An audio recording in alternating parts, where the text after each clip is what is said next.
things like transit, and the port, and aviation, and the fact that, you know, right now, a place like Northern Virginia, the thing is, Amy or Kim can tell me, is that 80% of all the state's transit money goes up in Northern Virginia?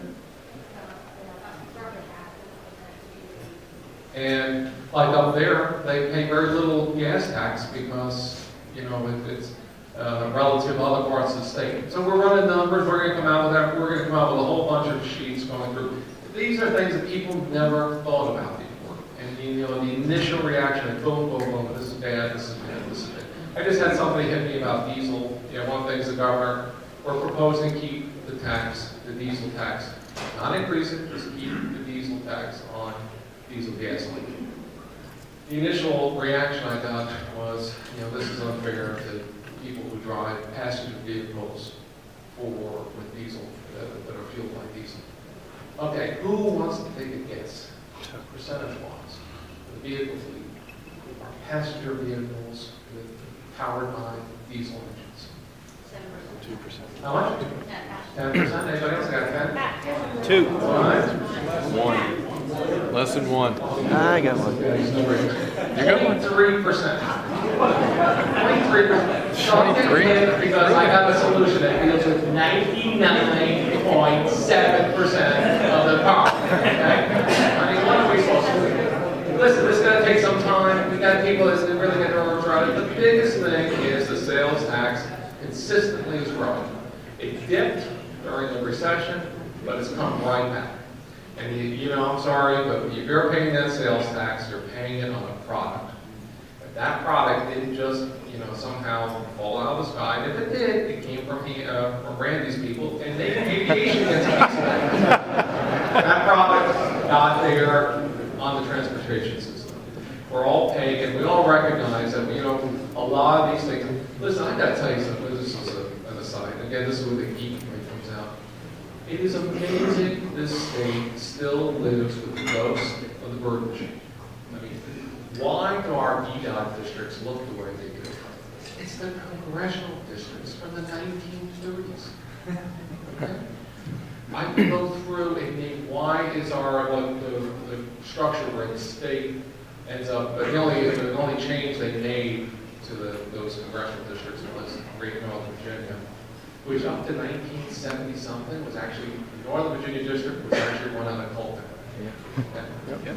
I can go through this and this and this, but the thing is that we in Virginia, we've got to start stepping back and looking at, you know, where the economy is, what we're doing. A lot of these taxes and how our structure is based on the economy of the last century. We love to say, let's get for the 21st century. Well, these are looking at our structures in the 21st century, not the 20th century. But we're going to come out with all this stuff in the next, next few days. We're mailing them, we start getting out. Anyone else?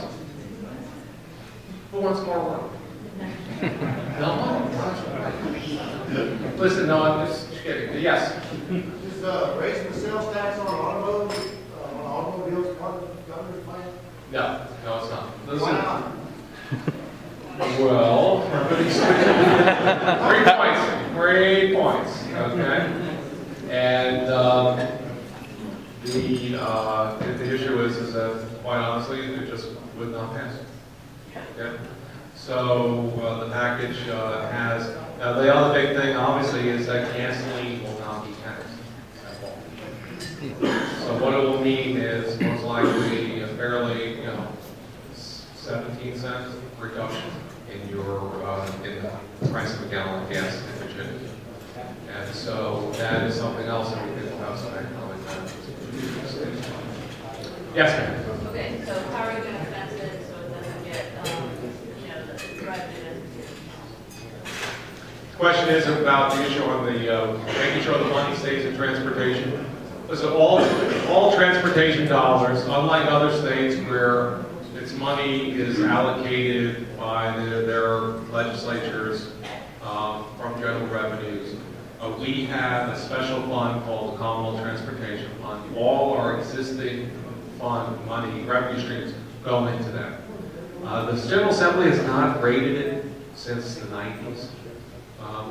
And so, I mean, the governor, though, is proposing also this constitutional lockbox to make sure that the Commonwealth Transportation Fund is left alone. But I do have to say, the General Assembly generally, except for 20 years ago when they had a major problem, we all remember when they had a major dip, that they have, and they paid the money back. But it's our intention that this would go. Right now, I don't know if everyone realizes that the .5 cent of the existing sales tax already goes to transportation. And part of the governor's proposal is to move that up to 0.75. And so for, let's just face it again, political realities, that generally the House of Delegates has supported putting more general revenues into transportation. The Senate wants more new revenues. Essentially this proposal almost means that halfway. So everyone has homework, right? Everyone, and nodding heads, no? You did nod your head back there. Well, listen, listen, I appreciate just having a few moments to say hello. Really, honestly, I want to thank you for all the great work you do for all our agencies and all the people here. We really were pleased today when we did the Midtown Tunnel groundbreaking.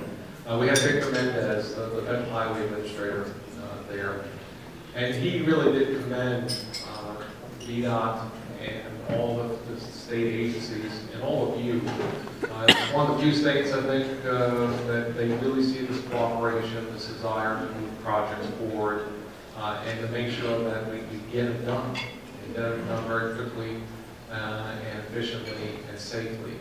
And so it says a lot about the people in this room, not just simply from the public side, but from the private side. So just want to thank you all very much for the opportunity to say a few words. Again, I really encourage you. This is our chance to deal with transportation funding in Commonwealth, Virginia, and I hope you end up working with us. Take care.